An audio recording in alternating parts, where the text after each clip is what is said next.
વલસાડ શહેરમાં આજે પણ પૂરની સ્થિતિ જોવા મળી રહી છે। જળબંબાકારની સ્થિતિ વલસાડમાં જોવા મળી રહી છે, કારણ કે વલસાડમાં મેઘો મુસળધાર રીતે વરસ્યો છે।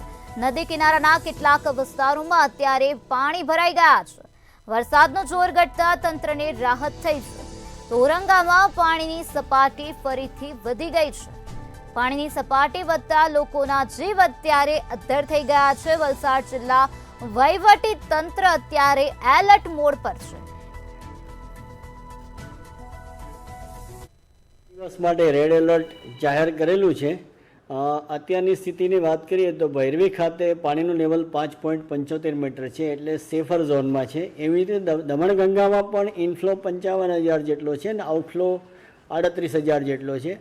8 ગેટ 1 મીટર જેટલા ખુલ્લા છે અને રૂલ લેવલથી ઘણું નીચે પાણી છે, એટલે દમણગંગામાં પણ અત્યારે કોઈ ચિંતાજનક સ્થિતિ નથી।